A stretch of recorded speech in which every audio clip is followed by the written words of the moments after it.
परिंदों को मंजिल मिलेगी यकीनन, ये फैले हुए उनके पर बोलते हैं। परिंदों को मंजिल मिलेगी यकीनन, ये फैले हुए उनके पर बोलते हैं।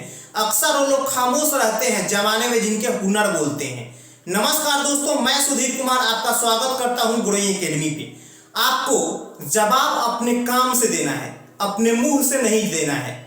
आप पढ़ाई करिए और अपने पढ़ाई से जवाब दीजिए, अपने सिलेक्शन से जवाब दीजिए। ठीक है, पहले सिलेक्शन लीजिए और खुद पे खुद जवाब लोगों को मिल जाएगा उनका।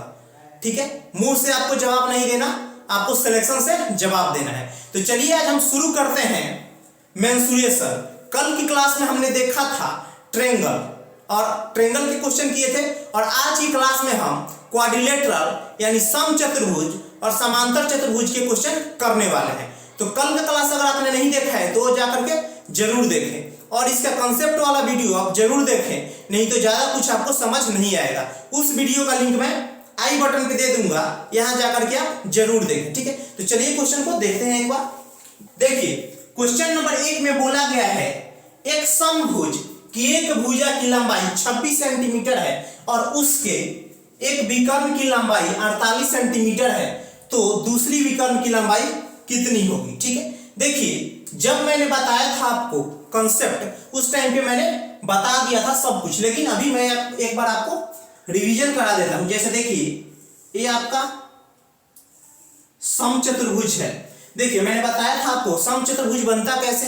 देखिए वर्ग होता है और वर्ग को थोड़ा सा घुमा दे तो क्या बनता है, समचतुर्भुज बनता है। तो देखिए समचतुर्भुज में सभी साइडें बराबर होती हैं, यानी यदि ए होगा तो सभी साइडें ए।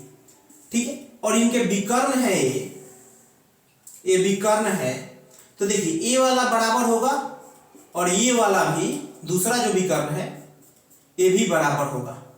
यानी जैसे मान लीजिए ये वो पॉइंट पे एक दूसरे से मिलते हैं तो आधा ये विकर्ण बराबर होगा और ये विकर्ण भी बराबर होगा, और ये वाला भी बराबर होगा और ये वाला भी बराबर होगा। ठीक है, तो देखिए और यहाँ पे एंगल 90 का बनेगा, एंगल आपका 90 का बनेगा। ठीक है, तो ये आपकी मुख्य बातें रही समचतुर्भुज के बारे में। ठीक है, तो देखिए यहां पे समचतुर्भुज है आपका, देखिए एक बार आप यहां पे आपका ये समचतुर्भुज है और यहां पे आपकी भुजा एक दी हुई है 26 सेंटीमीटर। ठीक है, एक भुजा की लंबाई 26 है तो सभी की लंबाई 26 ही होगी, क्योंकि आपको पता है सभी भुजा की लंबाई बराबर होती है। ठीक है, और एक विकर्ण आपको विभिन्न है। ठीक है, और दूसरी विकर्ण की लंबाई आपको निकालनी है। देखिए पूरा विकर्ण है कितना, 48। देखिए आधा यहां से हो जाएगा तो आधा ये कितना हो गया, 24 और ये 24 और टोटल 48। और मान लीजिए ये ओ पॉइंट है और यहाँ पे 90 डिग्री का एंगल बनता है। ठीक है, तो देखिए आपसे इसकी लंबाई पूरी पूछ ली गई है इसकी। जैसे मान लीजिए ये ए है, ये बी है और ये सी है और ये डी है। ठीक है, तो देखिए डीबी की लंबाई आपको गिवन है 24 और आपसे एसी की लंबाई पूछ ली गई है। ठीक है, तो देखिए यहाँ पे आप पाइथागोरस लगाइए। देखिए यहाँ पे आपका 90 डिग्री का एंगल बन गया और यहाँ पे 26 है और ये 24 है, तो डायरेक्ट आप क्या करेंगे, पाइथागोरस लगाएंगे। 26 एंगल 90 डिग्री के सामने वाली कौन सबसे बड़ी होती है, तो 26 का स्क्वायर माइनस 24 का स्क्वायर बराबर ये आ जाएगा। ठीक है, तो देखिए 26 का स्क्वायर माइनस 24 का स्क्वायर का रूट अंडर करेंगे तो आपका क्या आ जाएगा, ओसी आ जाएगा, और ओसी को 2 से गुना कर देंगे तो पूरे एसी की लंबाई आ जाएगी। ओसी बराबर होगा ओए के। ठीक है, तो देखिए यहाँ पे 26 का स्क्वायर क्या होता है, 676 676, और 24 का स्क्वायर 576।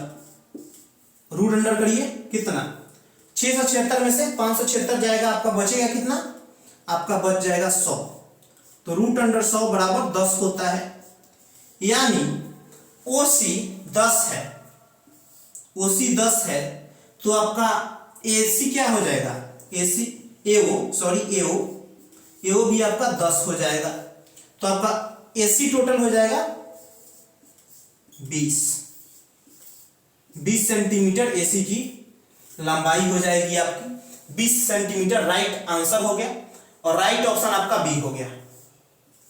ठीक है, एसी की लंबाई 20 सेंटीमीटर और राइट ऑप्शन आपका बी हो गया। ठीक है, देखिए अगर कहीं कुछ पूछना हो, समझ में ना आया हो तो कमेंट बॉक्स में आप पूछ सकते हैं, ठीक है। बाकी आपको 2018 में एक क्वेश्चन आया हुआ है और 2021 में भी इसी टाइप से क्वेश्चन आएंगे, ठीक है। देखिए मैंने जब कॉन्सेप्ट बताया था उस टाइम पे ही मैंने बोला था कि आपका जो 2D है सबसे ज्यादा प्रश्न समचतुर्भुज से आया है।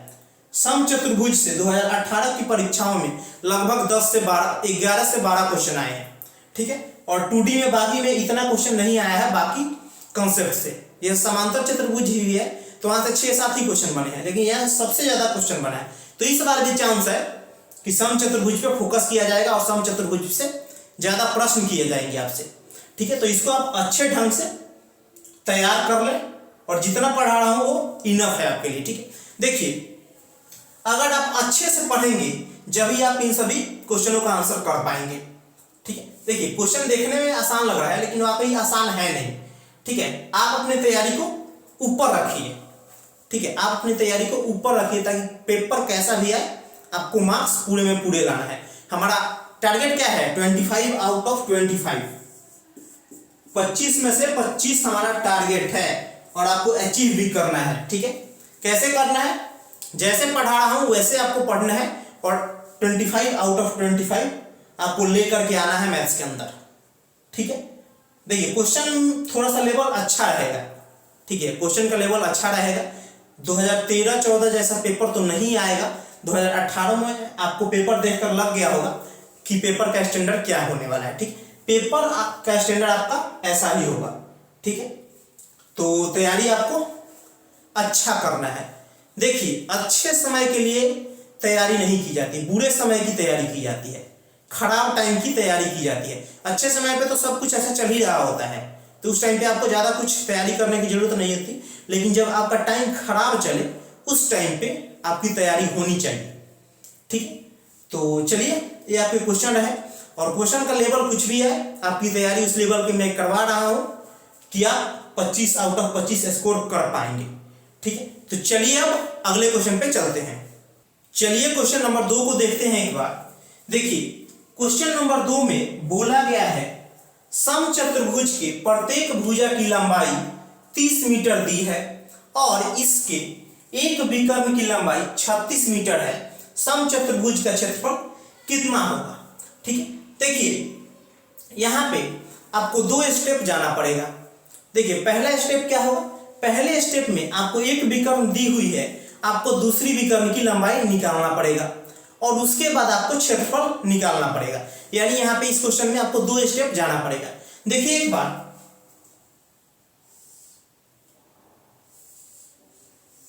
जैसे मान लीजिए ये आपका समचतुर्भुज हो गया।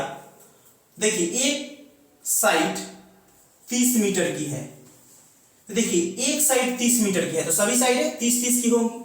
और देखिए उसके बाद एक विकर्ण की लंबाई दी हुई है 36 मीटर, ठीक है। 36 मीटर मान लीजिए ये आपका ए है और ये बी, ये सी और ये डी, और ओ पॉइंट पे एक दूसरे को काट रहे हैं, ठीक है।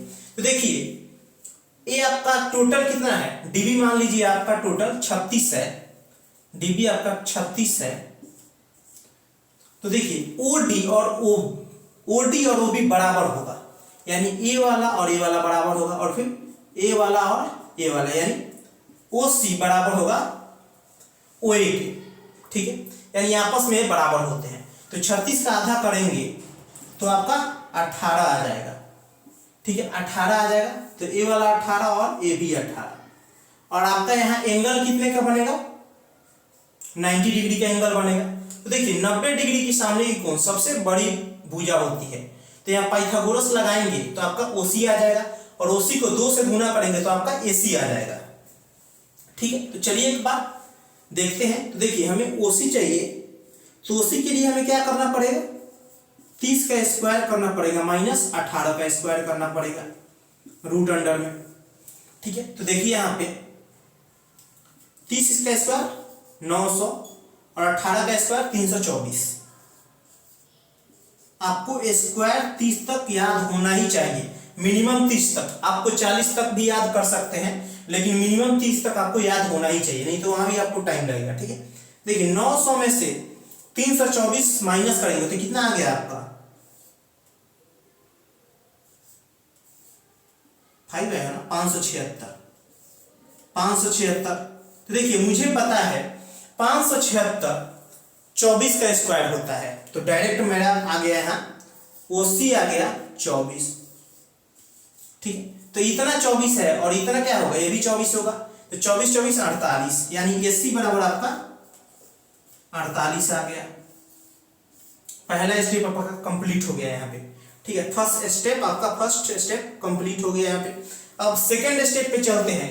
देखिए समचतुर्भुज का क्षेत्रफल क्या होता है, समचतुर्भुज का क्षेत्रफल होता है आपका 1/2 गुने d1 गुने d2, यानी विकर्ण 1 गुने विकर्ण 2।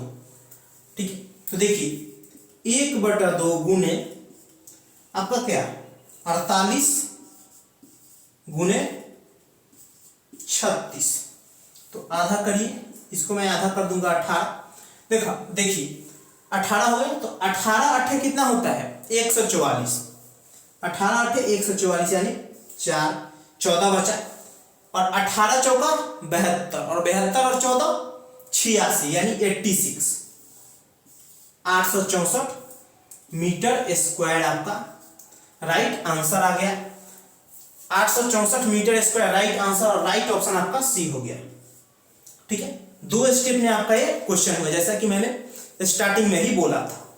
ठीक है, और परीक्षा में आपको इसी टाइप के क्वेश्चन देखने को मिलेंगे, तो घबराना बिल्कुल भी नहीं है, अच्छे से तैयारी करना है, ताकि क्वेश्चन कैसा भी आए, देखिए इजी आएगा तो मुझे आप लोगों पे 100% विश्वास है कि इजी आएगा तो आप तो निकाल लोगे।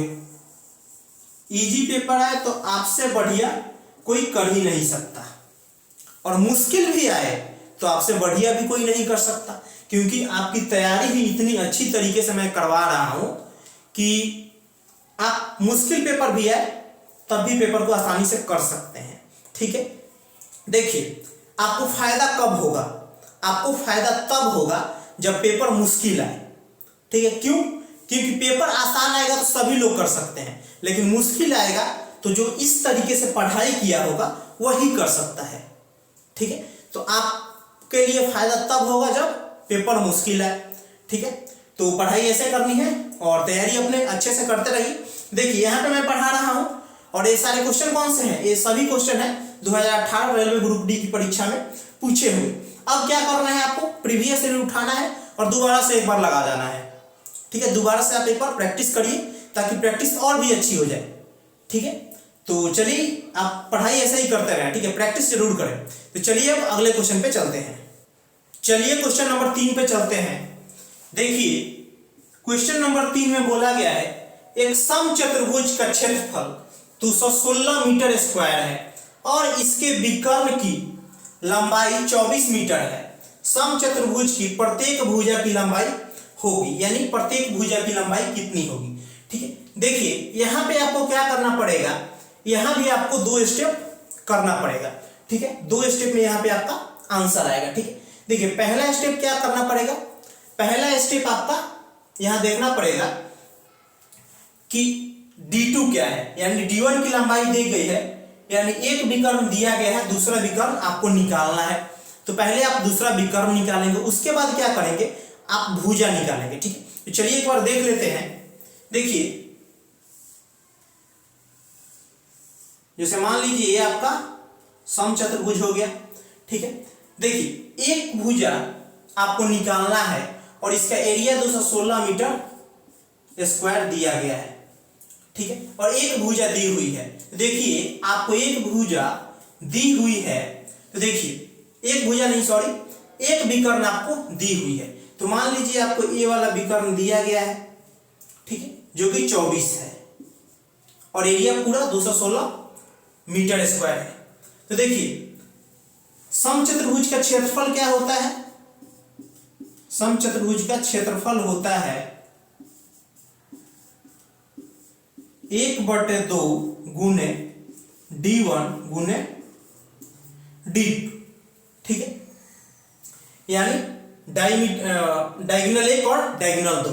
ठीक है, देखिए 1/2 डायगोनल 1 कितनी है 24 और डायगोनल 2 हम यहां से निकाल लेंगे और क्षेत्रफल आपको गिवन है कितना 216, यहां से 12 और देखिए 12 एकम 12, 12 8 96, 96 बच गया तो 96 यानी D2 इक्वल टू 18 आ गया।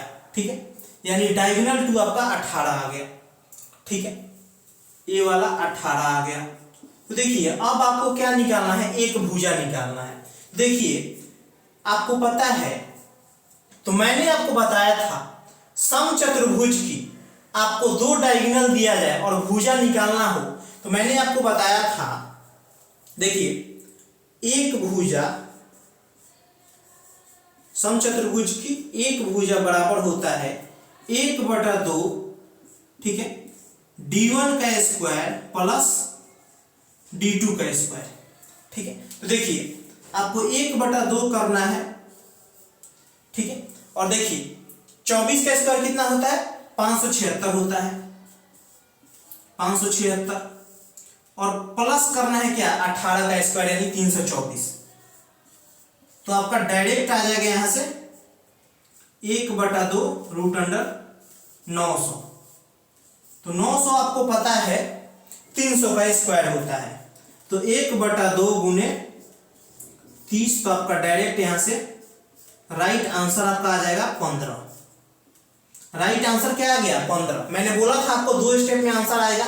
पहला स्टेप तो आपका यहां तक हो गया और ये वाला दूसरा स्टेप हो गया। ठीक है, 2 स्टेप में आपका आंसर आ गया। ठीक है, तो राइट आंसर आपका 15 हो गया और राइट ऑप्शन आपका क्या हो गया, राइट ऑप्शन आपका बी हो गया। ठीक है, तो प्रश्न आपसे ऐसे ही पूछे जाएंगे, बिल्कुल भी आपको अच्छे से पढ़ाई करना है। ठीक, और जो भी बता रहा हूं बिल्कुल आपको ध्यान कर लेना है। ठीक है, तो चलिए अब अगले क्वेश्चन पे चलते हैं। चलिए क्वेश्चन नंबर 4 को देखते हैं एक बार। देखिए क्वेश्चन नंबर 4 में बोला गया है एक समचतुर्भुज के विकर्ण 12 सेंटीमीटर और 16 सेंटीमीटर है। समचतुर्भुज के मध्य बिंदुओं को जोड़ने पर निर्मित आकृति का क्षेत्रफल क्या होगा। ठीक, देखिए एक समचतुर्भुज है, देखिए एक समचतुर्भुज है कुछ है ऐसा, और इसकी 2 विकर्ण है और दोनों विकर्ण की लंबाई आपको गिवन है। देखिए दोनों विकर्ण की लंबाई आपको गिवन है। ठीक है, देखिए पहला विकर्ण है उसकी लंबाई 12 है और दूसरे विकर्ण की 16 है। ठीक, देखिए बोला गया है क्वेश्चन में, मैं दूसरे आकृति में आपको समझा देता हूं।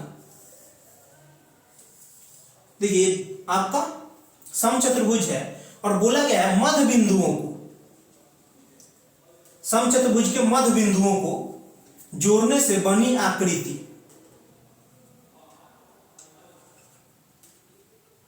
का क्षेत्रफल। तो देखिए इसको जोड़ेंगे तो कुछ आकृति आपका ऐसा बनेगा। ठीक है, कुछ आकृति आपका ऐसा बनेगा। ठीक है, तो इसका क्षेत्रफल पूछ लिया गया है। तो देखिए सबसे पहले आपको पता होना चाहिए कि समचतुर्भुज का क्षेत्रफल होता क्या है। क्षेत्रफल क्या होता है 1/2 गुने D1 गुने D2। ठीक है, डायगोनल। तो देखिए 1/2 गुने क्या हो जाएगा 12 गुने 16, तो ये आपका 8 आ जाएगा यानी 96 सेंटीमीटर स्क्वायर आपका आ जाएगा समचतुर्भुज का क्षेत्रफल। इसका आधा कर दीजिए। देखिए एक समचतुर्भुज है उसके मध्य बिंदुओं को मिलाकर एक आकृति बनता है जो इसके आधा हो जाएगा, यानी 96 का आधा करेंगे तो आपका क्षेत्रफल आ जाएगा, यानी आपका हो जाएगा 48 सेंटीमीटर स्क्वायर। राइट आंसर हो जाएगा आपका 48 सेंटीमीटर स्क्वायर, यानी बी आपका राइट आंसर हो जाएगा। ठीक है, समझ गए क्वेश्चन आप? अगर कुछ ना समझ में आया हो तो कमेंट में पूछ सकते हैं। ठीक है, कमेंट बॉक्स में। ठीक है, देखिए कुछ नहीं करना, क्षेत्रफल निकालना है। कैसे 1/2 डायगोनल 1 गुने डायगोनल 2 और उसका आधा कर देना है, जो क्षेत्रफल है उसका आधा कर देना है, तो आपका आ जाएगा डायरेक्ट क्या छोटे वाले आकृति का क्षेत्रफल। ठीक है, तो चलिए अब अगले क्वेश्चन पे चलते हैं। चलिए क्वेश्चन नंबर 5 पे चलते हैं एक बार। देखिए क्वेश्चन नंबर 5 में बोला गया है समांतर चतुर्भुज का क्षेत्रफल आपसे पूछ लिया गया। ठीक, देखिए समांतर चतुर्भुज मैंने आपको कंसेप्ट की क्लास में पूरा करा दिया है। ठीक है, कंसेप्ट बता दिया है कि समांतर चतुर्भुज में क्या क्या होता है और क्षेत्रफल कैसे निकाला जाता है। ठीक है, तो देखिए यहां से डायरेक्ट आपसे क्षेत्रफल पूछ लिया गया है। देखिए अगर आपने वो वीडियो नहीं देखा है कंसेप्ट वाला तो आई बटन पे दे दूंगा, वहां जाकर के आप जरूर देखें। ठीक है, अगर आप वीडियो नहीं देखेंगे तो ज्यादा कुछ समझ में नहीं आएगा। ठीक है, फिर भी मैं आपको एक बार बता देता हूं। जैसे मान लीजिए ये आपका समांतर चतुर्भुज है। ठीक है, समांतर चतुर्भुज कैसे बनता है? देखिए समांतर चतुर्भुज आयत ही होता है, आयत को आप थोड़ा सा घुमा दे तो समांतर चतुर्भुज बन जाता है। ठीक है, देखिए ये आपकी साइड ए होती है और ये भी ए और ये बी और ये भी बी। ठीक है, और ये देखिए यहां से डायरेक्ट एक एच होता है। तो अगर आपसे पूछ लिया जाए समांतर चतुर्भुज का क्षेत्रफल और वैल्यू ए और एच की गिवन हो तो आपका क्षेत्रफल हो जाएगा, क्या हो जाएगा, ए गुने एच, यानी आधार गुने ऊंचाई। डायरेक्ट आपका क्षेत्रफल हो जाएगा आधार गुने ऊंचाई। यहां पे सब कुछ आपको गिवन है। ठीक है, देखिए ए टोटल आपका कितना हो गया, ए डी आपका टोटल है 20 हो गया और ऊंचाई आपका दिया गया है कितना, ऊंचाई है आपका 12। तो डायरेक्ट क्षेत्रफल क्या हो जाएगा, समांतर चतुर्भुज का क्षेत्रफल हो जाएगा आपका डायरेक्ट आधार गुने ऊंचाई। ये आपको पता है। आधार कितना है तो देखिए 15 और 5 20 और ऊंचाई कितना है 12। तो आपका डायरेक्ट कितना आ गया, 12 दूना 24 यानी 240। ठीक है, 240 आपका डायरेक्ट आंसर आ गया। ठीक, यानी ऑप्शन आपका कौन सा हो गया, ऑप्शन ए सही उत्तर हो गया। ठीक है, ए आपका सही उत्तर हो गया। ठीक है, और राइट आंसर आपका ए हो गया और राइट ऑप्शन आपका ए हो गया और सही उत्तर आपका 240 हो गया। ठीक है, सिर्फ यही कंसेप्ट आपको इस क्वेश्चन में ध्यान रखना है। ठीक है, चलिए अब आज के अगले क्वेश्चन पे चलते हैं। चलिए क्वेश्चन नंबर 6 को देख लेते हैं एक बार। देखिए क्वेश्चन नंबर 6 में बोला गया है एक समांतर चतुर्भुज PQRS जिसकी भुजाओं की लंबाई 8 सेंटीमीटर और 12 सेंटीमीटर है, में 10 सेंटीमीटर लंबा एक विकर्ण है, दूसरे विकर्ण की लंबाई लगभग कितना है। ठीक है, आपसे पूछ लिया गया है लगभग में। ठीक, जिसे देख लीजिए ये आपका मान लीजिए एक समांतर चतुर्भुज है PQRS, PQR और S आपका समांतर चतुर्भुज है। ठीक है, देखिए आपको लंबाई दी गई है दो भुजाओं की, यानी मान लीजिए आप PQ आपका 8 है और QR आपका 12 है। ठीक है, और एक जो आपका विकर्ण है वो आपका है 10 सेंटीमीटर। ठीक है, एक आपका विकर्ण 10 सेंटीमीटर है। जैसे मान लीजिए आपका PR एक विकर्ण है 10 सेंटीमीटर का, तो आपसे पूछ लिया गया है दूसरी विकर्ण की लंबाई क्या होगी। तो देखिए दूसरी विकर्ण की लंबाई क्या होगी आपको निकालना है यहाँ पे। ठीक है, देखिए 3 चीज गिवन है और चौथा चीज आपको निकालना है।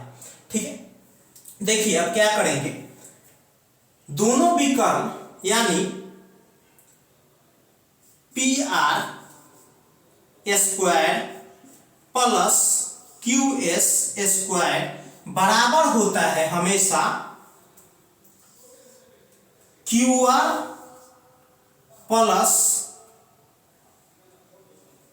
का स्क्वायर प्लस PQ के स्क्वायर के 2 गुना के। इस पॉइंट को आप ध्यान से देखें, PR का स्क्वायर प्लस QS का स्क्वायर, PR का स्क्वायर प्लस QS का स्क्वायर बराबर होता है QR का स्क्वायर प्लस PQ का स्क्वायर के 2 गुना के। ठीक है, तो देखिए यहाँ पे क्या करेंगे हम, PR का स्क्वायर कितना है 10 का स्क्वायर यानी प्लस QS का स्क्वायर बराबर, देखिए यहाँ पे आपको क्या करना है, डायरेक्ट आप वैल्यू रखिए 12 की, QR है ना तो 12 की और यहाँ पे 8 की। तो देखिए डायरेक्ट आपका यहाँ पे आ जाएगा 100 हो गया QS स्क्वायर बराबर, देखिए 2 है और यहाँ पे आपका 144 हो गया, 14 का स्क्वायर और 8 का स्क्वायर 64। ठीक है, देखिए 144 और 64 कितना हो गया 208, 208 को 2 से गुना करेंगे तो 416। तो देखिए यहाँ पे 100 प्लस QS का स्क्वायर बराबर 416। ठीक है, देखिए ये बराबर के इस साइड है तो प्लस में है और बराबर के उस साइड हो जाएगा तो माइनस में हो जाएगा, यानी QS बराबर होगा 416 माइनस 100 के, और यहाँ से स्क्वायर हटेगा तो बराबर के उस साइड रूट आ जाएगा, तो QS बराबर हो जाएगा 316, 416 माइनस 100 316। तो देखिए 289 अगर होता तो डायरेक्ट 17 का स्क्वायर होता, और 324 होता तो डायरेक्ट 18 का स्क्वायर होता। ठीक है, लेकिन ना ही ये 289 है और ना ही 324 है, यानी एग्जैक्ट नहीं है, एग्जैक्ट इसका आंसर नहीं आएगा, लगभग में आएगा। ठीक है, देखिए ये किसके पास है 18 के पास है, यानी 17 से ज़्यादा है और 18 से कम है, थोड़ा कम है। तो देखिए यहाँ पे ऑप्शन पे आइए, ऑप्शन पे 17.5 है, हो सकता है नहीं, क्योंकि कि मात्र 8 दूर है, इससे 8 अगर ऐड करेंगे तो 324 हो जाएगा, तो 17.5 तो नहीं हो सकता, इससे ज़्यादा होगा, 18 तो होगा नहीं, 17.5 नहीं होगा, 18 नहीं होगा, 17 तो हो ही नहीं सकता, तो 17.8 के पास में है वो, तो आपका राइट आंसर हो जाएगा 17.8, लगभग हो जाएगा 17.8। राइट आंसर आपका 17.8 हो जाएगा और राइट ऑप्शन आपका डी हो जाएगा। ठीक है, तो देखिए ये आपके क्वेश्चन थे जो कि रेलवे ग्रुप डी में समचतुर्भुज और समांतर चतुर्भुज में से पूछे गए थे 2018 की परीक्षा में। ठीक है, तो ऐसे ही क्वेश्चन आपसे पूछे जाएंगे रेलवे ग्रुप डी की परीक्षा में। 18 में ऐसे पूछे गए थे तो 21 में भी आपसे ऐसा ही पूछा जाएगा। ठीक है, तो आप तैयारी अपनी इस तरीके से करें। देखिए पेपर आसान आ जाएगा तो कोई दिक्कत नहीं है, सभी लोग मार्क्स लेंगे, लेकिन पेपर मुश्किल आएगा उस समय पे आपका फायदा होगा। क्यों? क्योंकि आपने टफ क्वेश्चन का तैयारी किया है और ये टफ क्वेश्चन नहीं है लेकिन पूछा जाएगा।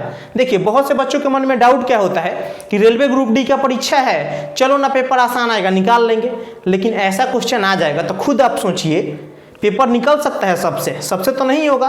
तो मैंने क्या टारगेट बताया है 25 आउट ऑफ 25 आउट ऑफ 25, 25 में से 25, तो 25 में से 25 वही करेगा जो हमारे साथ जुड़ेगा या अच्छे टीचर के साथ जुड़ेगा जो इस टाइप के क्वेश्चन करा रहा होगा। ठीक है, तो चलिए इस क्लास को यहीं तक रखते हैं।